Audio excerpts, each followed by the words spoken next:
वो परमात्मा, वो पूर्ण ब्रह्म, सारी सृष्टि की रचनहार, कुल मालिक कबीर परमेश्वर ने आके बताया है कि तू कौन, कहां से आन फंदा, देखो आग बिरानी क्यों जरता। और जो साधना हम करते हैं वो गलत करते हैं, तो वो साधना हमारी ठीक नहीं है। दाढ़ी बढ़ा ली, केस बढ़ा लिए, सिर साधु बन गया, राख रमा ली, कान पड़वा लिए, तो जनसाधारण को तो ऐसा लगता है बड़ा सिद्ध पुरुष होगा, इसको प्रणाम करते हैं, उसकी सेवा करते हैं। परमात्मा कहते हैं जब तू यहां संसार छोड़कर जाएगा नादान प्राणी, भगवान के दरबार में तेरे इस ऊपर के आडंबर की कोई पूज नहीं है। यदि तेरे पास सतभक्ति की कमाई है तो वहां तेरी को राहत मिलेगी, नहीं तो नरक में डाल दिया जाएगा, पिटाई होगी, घेर के कूटेंगे बुरी तरह।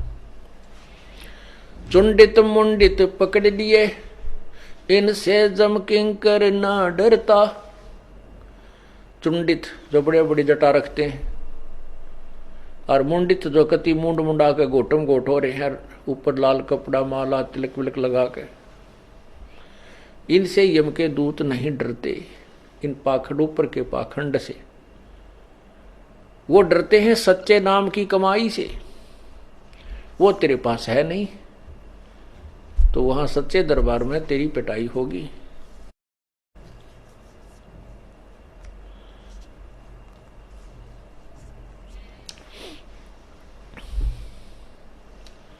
पुण्यात्माओं,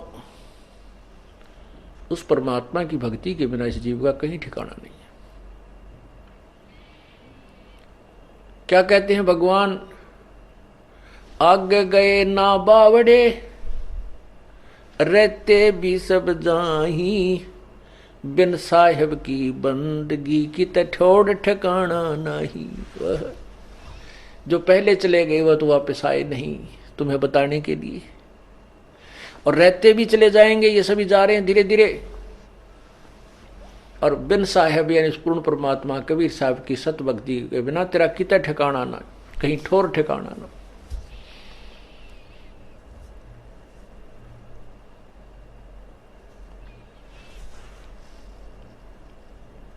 इसलिए हमने परमात्मा की भक्ति करनी चाहिए।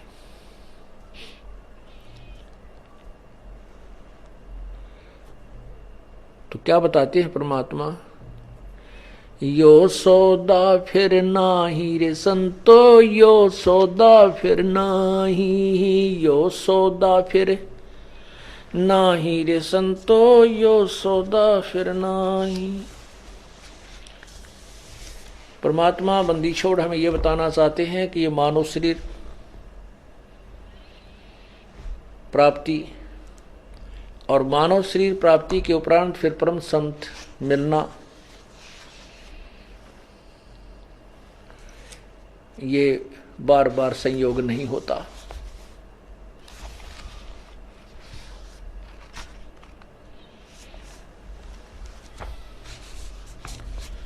और इसका हमने लाभ उठाना चाहिए। पुण्यात्माओं, आपके ऊपर बहुत ज्यादा मेहर हुई है प्रभु की, और अब आप बहुत पुण्यकर्मी प्राणी हो जो इस सतलोक आश्रम बरवाला व क्रोथा से संबंधित हो चुके हो।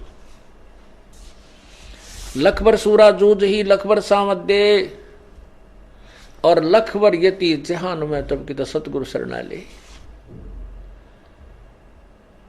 पुण्यात्माओं, देखो विचार करो, इन उदाहरणों से हमें शिक्षा मिलती है। जैसे कल आपको बताया था, आदरणीय नानक साहिब जी की आत्मा सतयुग में अम्बरीश राजा थी।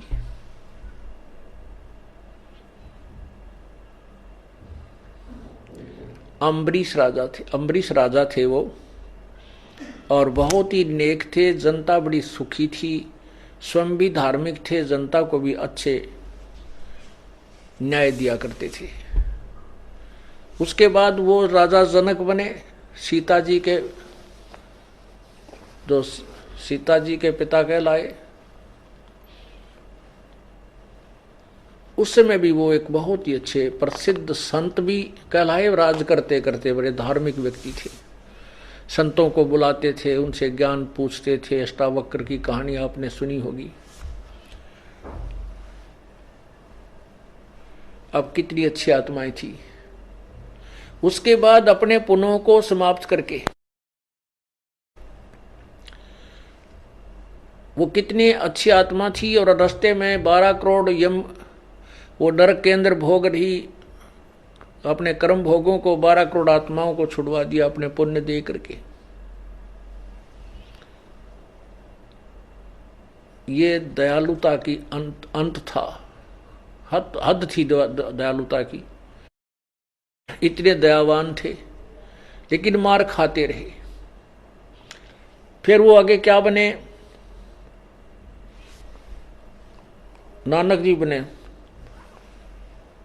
जो सिख धर्म के प्रवर्तक माने जाते हैं। अब वो इतनी अच्छी आत्मा थी और फिर इसलिए परमात्मा की शरण प्राप्त हुई उसको। फिर परमेश्वर आकर मिले और उनको सतलोक लेकर गए, अपनी वास्तविकता से परिचित करा। क्योंकि ये ज्ञान गुण से नहीं मानता प्राणी, बहुत शीघ्र से नहीं मानता, क्योंकि ज्ञान तो अज्ञान बहुत ज्यादा सुना हुआ होता है। उस अज्ञान को हम ज्ञान मानकर आरूढ़ हो चुके होते हैं। तो परमात्मा ज्ञान सुनाने की चेष्टा बहुत की। प्रभु ने सच्चाई नानक साहब को बताई, उन्होंने महसूस भी की, लेकिन अपने पुराने ज्ञान के, वो पुराना ज्ञान जो है वो आड़े आता रहा। तब परमात्मा ने उस प्यारी आत्मा को अपना गवाह बनाने के लिए, इस समय के लिए, नहीं तो किस किस को दिखाए परमात्मा उस सतलोक को। जो कहे से नहीं मानता, देखिए पीछे भी नहीं मानेगा, उसका क्या फायदा। जैसे एक उदाहरण हुआ है कि हजरत मोहम्मद जी को भी परमात्मा कबीर जी आए थे और उनको सतलोक लेकर गए थे, वहाँ का सब व्यवस्था दिखाई थी। उनको वापस छोड़ दिया तो उस शरीर में आते ही उन्होंने फिर उस जबरील नाम के देवता के भय से, क्योंकि उन्होंने उसको बहुत तंग किया था अपना ज्ञान समझाने के लिए, उसके डर से और उन्हीं के ज्ञान को उचित मान करके परमात्मा वाले मार्ग को स्वीकार नहीं किया था, इसलिए अलग से धर्म बन गया। तो इसलिए सबको नहीं दिखाया जाता, परमात्मा ने अपने गवाह बनाने थे। नानक साहब को दिखाया सतलोक और वहां अपनी समर्थता दिखाई कबीर परमेश्वर ने, तो नानक साहब ने स्वीकार किया। तो कहने का भाव यह है कि लख भर सूरा जूझ ही लख भर सावत दे, और लख भर यति जहान में जब कि सतगुरु शरणाले।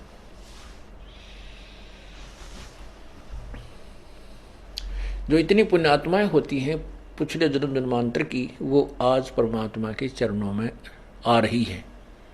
आप इतनी पुण्यात्मा हो जैसे नानक जी थे। ये ना सोचना कि अब हम बहुत कमजोर, धन में वित्तीय हालत हमारी कमजोर है, कोई मजदूर है, कोई किसान है, कोई दुकानदार बोदासा है। इससे उस परमात्मा की भक्ति से इसका कोई लिंक नहीं है, कोई संबंध नहीं है। यही प्रमाण देने के लिए परमात्मा ने ऐसे उदाहरण दिए हैं। परमात्मा देखता है भक्ति के धन को। कबीरा सब जग निर्धना धनवंता ना को, धनवंता सो जानिए जिस पर राम नाम धन हो।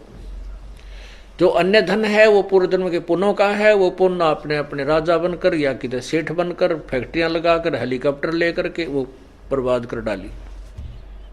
जो आगे की भविष्य की कमाई थी वो नहीं की, जिससे फिर निर्धन हो गया। पिछले जन्म में सेठ, वर्तमान में उसको नौकरी भी नहीं मिल रही,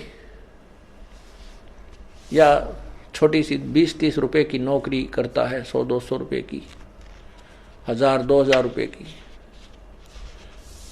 तो ये तो परिवर्तन इस काल के जाल में चलता ही रहेगा जब तक हम सतलोक नहीं जाएंगे। तो आपके ऊपर जो मेहर हुआ है परमात्मा का, मेहर भरा पंजाब के ऊपर बहुत समय से है, आज से नहीं है। लेकिन हम इतने अनजान हैं और काल के दबाव में, त्रिगुण माया के प्रभाव में भी इतने हैं, इतना ज्ञान सुनकर भी हम ये दृढ़ नहीं हो पाते। हम डगमग कहीं ना कहीं हो ही जाते हैं और उसी का दुष्परिणाम आज तक हम भोग रहे हैं। अब आपके ऊपर परमात्मा ने एक विशेष कृपा की है, मानुष जन्म, और के कारण बना के, क्या क्या कारण बना करके आपको चरणों में लिया है। कोई दुख में आया है, कोई सुख में आया है, कोई ज्ञान सुनकर ही आया है। जिस कारण से भी आप यहां आए हो, कोई दुखी आया है और अब इस ज्ञान को समझ रहा है वो आकर के, क्योंकि उसको बोला जाता है कि आप सत्संग में अवश्य आओगे, अन्यथा आपका कष्ट निवारण नहीं हो पाएगा। किस लिए बुलाया जाता है सत्संग में आपको? कि आपको धनी बनाना है। आप युगों युगों के निर्धन हो चुके हो इस भक्ति मार्ग के। एक बार तो परमात्मा कबीर जी अपने कोटे से आपको राहत देता है, अपने कोटे से आपको देता है सुख, आपके दुख दूर कर देता आते ही, जिसकी सच्ची तड़प होती है और नियत साबित रहती है, उसको आते सुख देता है। फिर आपको ज्ञान सुनाया जाता है कि ये 10-20 हजार रुपये मान ले किसी से ले लिए, 1,00,000-2 लाख, तो इससे काम नहीं बनेगा। आप अपनी कमाई कोई साधन, कोई व्यवस्था करो ताकि आप साहूकार हो जाओ। तो यहां आपको बुला करके धनी बनाया जाता है। हम कितने निर्धन हो चुके हैं, हम कितना अपना सतर गिरा चुके हैं, ये आप अपना आप ही तुलना कर सकते हो, निर्णय ले सकते हो। आपको यहां आने से कितने पुण्य हो रहे हैं, आपके कितने पाप छूट चुके हैं। बीड़ी, शराब, मांस, तम्बाकू सबसे पहले छुड़वाया जाता है, जो घोर पाप का कारण है। दूसरे आपको कहा जाता है किसी की सुई भी नहीं चुरानी है, किसी से रिश्वत नहीं लेनी है, ब्याज तक नहीं लेना है। ब्याज लेने वालों के नाश हुए देखे हमने, सर्वनाश हुआ देखा उनका। बिरान माटी टक्कर मार मार कर मरे, वो पागल होकर के मरे हैं। हमारे आंखों के सामने ऐसी स्थिति देखी उन लोगों की जो ब्याज लेते थे और बहुत महंगा लेते थे। आज से 50-40 वर्ष पहले 5 रुपए सैकड़ा ब्याज। हे भगवान, आज भी नहीं है 5 रुपए सैकड़ा, किसी बैंक में भी नहीं आज तक। और फिर उस व्यक्ति की क्या दुर्गति हुई हमने आंखों देखा था। पागल हो गया, टक्कर मारा, अपनी टट्टी ने अपने मुंह पर मारा, कुआं खा ले, बुढ़ापे में बुरा हाल होकर मरा वो। तो परमात्मा यह कहते हैं कि ब्याज भी नहीं लेना हमने। इन ओछे हथकंडों से हम धनी नहीं बन सकते। धनी बनेंगे परमात्मा की रजा से। परमात्मा आपको इतना धन दे देगा आप सोच नहीं सकते। और कैसे दे देगा ये भी आप नहीं सोच सकते। कब देगा? जब आपकी नीत साबित हो जाएगी, आप में कोई दोष नहीं देखेगा, केवल उस परमात्मा से ही आपकी याचना होगी, अन्य किसी देव में आपकी आस्था नहीं रहेगी। फिर आपके घर में बरकत, आपके ऊपर आने वाली आपत्तियों को ऊपर के ऊपर टालना शुरू कर देगा। करेगा कैसे? जब हम पति भर्ता पद पर पहुंच जाएंगे। जिस पति को अपनी पत्नी पर शंका हो जाती है तो वो उनमें फिर प्रेम नहीं रहता। और जो पतिव्रता स्त्री है उसका पति अपने सामर्थ्य के अनुसार उसकी पूरी सुरक्षा करता है, पूरी सुविधाएं देने की चेष्टा करता है। ठीक इसी प्रकार हम आत्माएं, ठीक इसी प्रकार हम सभी आत्माएं उस एक ही परमात्मा की हैं, वो हमारा पति है, सबका मालिक है। पति मीन मालिक, स्वामी, वो हमारा पति है। और हम जब तक उसमें पति भर्ता की तरह आस्था नहीं बनाएंगे तब तक वो हमारी मदद, हमारी सहायता नहीं पूरी नहीं करेगा। जब हम पति भर्ता की तरह उसके, एक पति भर्ता का अर्थ है कि जैसे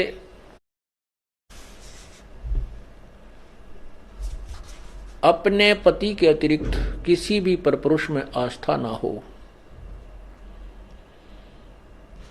चाहे कोई कितना ही खूबसूरत हो, कितना ही धनी हो, चाहे वो कितना ही चटक मटक हो, हमारे मन में दोष नहीं आना चाहिए।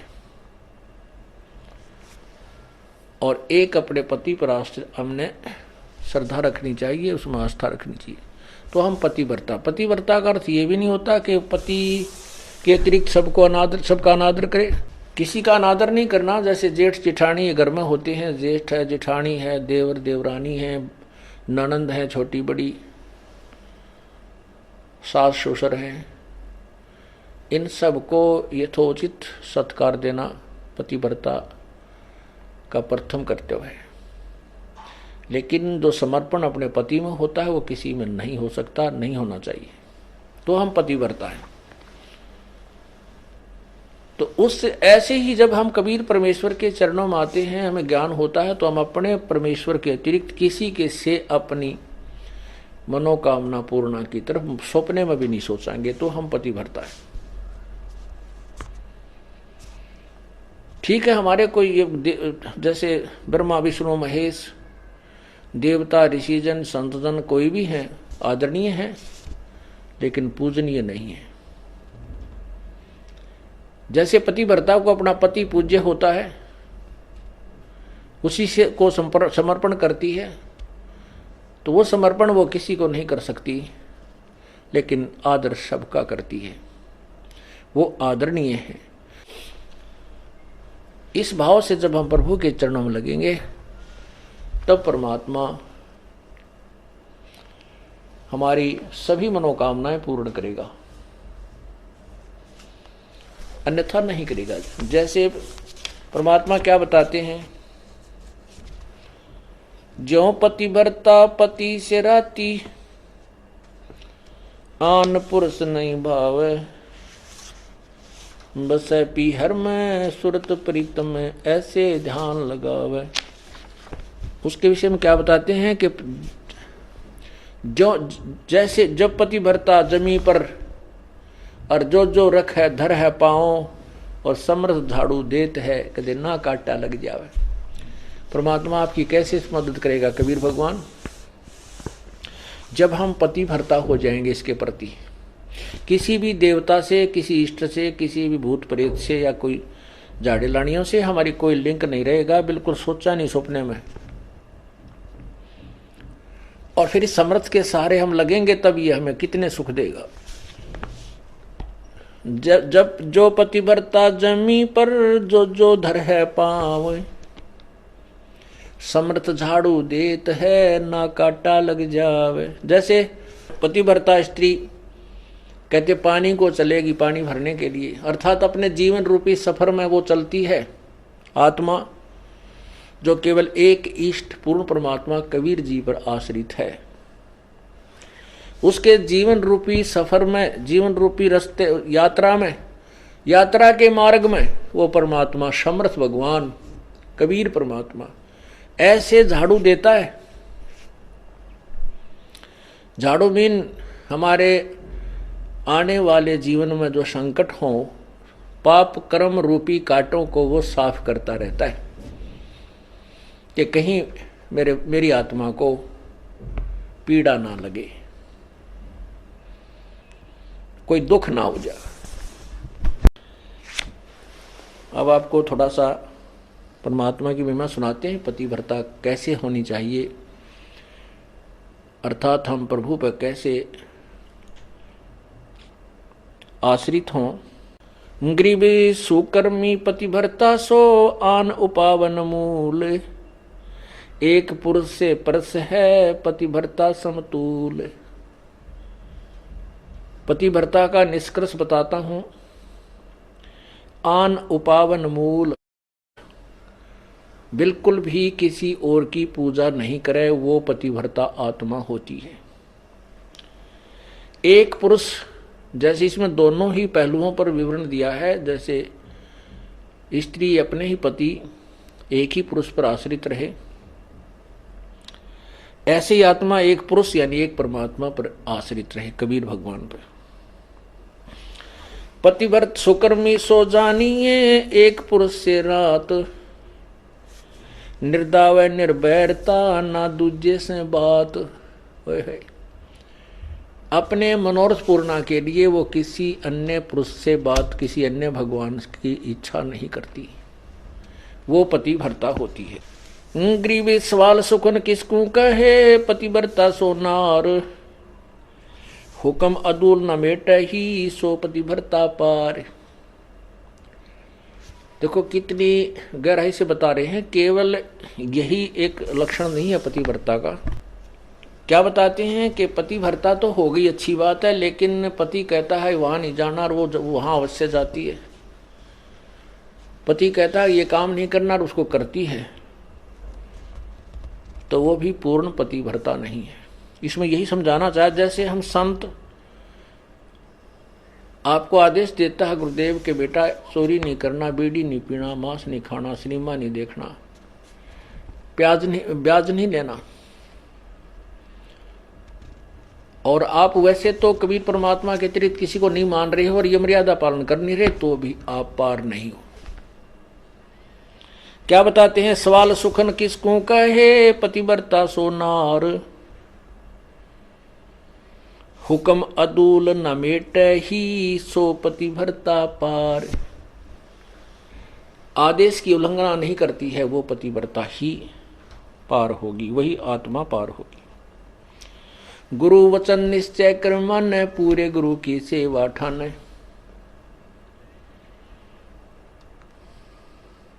भाई जो गुरु बचन पे डट गे रकट गे फंद 84 के, कट गे फंद 84 के, कट गे फंद 84 के, भाई जो गुरु बचन पर डट गे रकट गे फंद 84 के।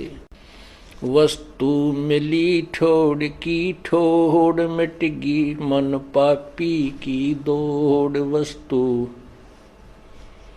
मिली ठोर की ठोर मिट गई, मन पापी की दौड़, भरम मिटे मुथरा काशी के, भरम मिटे वो मुथरा काशी के, भाई जो गुरु बचन पर डट गे, कट गे फंद 84 के। अब जो गुरु की आज्ञा का पालन करते हैं, सत्साधना करते हैं, फिर उनको वस्तु मिल जाती है जिसकी तरफ में वो घूम रहे थे। फिर वो मथुरा में भगवान रहता है, वहां परिक्रमा देने से भगवान मिलता है, वृंदावन जाने से मिलता है, काशी में भगवान है। कहते ये भ्रम हमारे फिर सब मिट गए।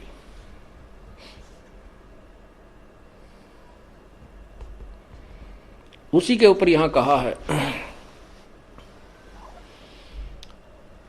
घर आंगन एक सारे है, वचन उल्लंघना होई, घर आंगन एक सार समझे। पति भरता अपने घर में रहे चाहे बाहर रहे, उसके आव भाव, उसका चलना बैठना उठना बोलना ऐसा ही रहे जैसे वो घर में रहती है, बाहर भी एक जैसा ही व्यवहार करे और वचन उल्लंघन ना करे। घर आंगन एक सारे है, वचन उल्लंघना होई, आन खसम से ओलने पतिव्रता है सोई। आन खसम यानी और अन्य पति नहीं बनावे, उससे ओलना माने आड रखे,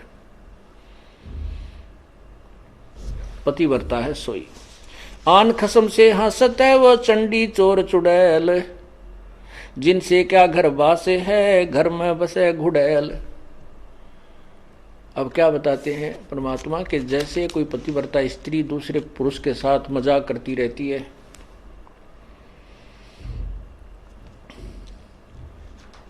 तो उससे दुर्भावना पूर्ण करती है, तो उसमें दोष है।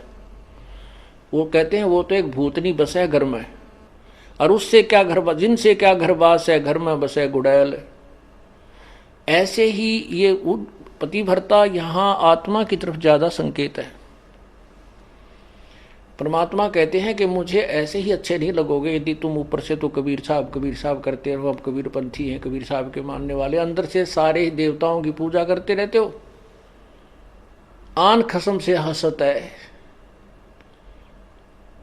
वो चंडी चोर चुड़ैल। परमात्मा इतने नाराज होते हैं। कहते हैं परमात्मा 100 वर्ष सतगुरु की पूजा, एक दिन आन उपासी, वो अपराधी आत्मा फिर पड़े काल की फांसी।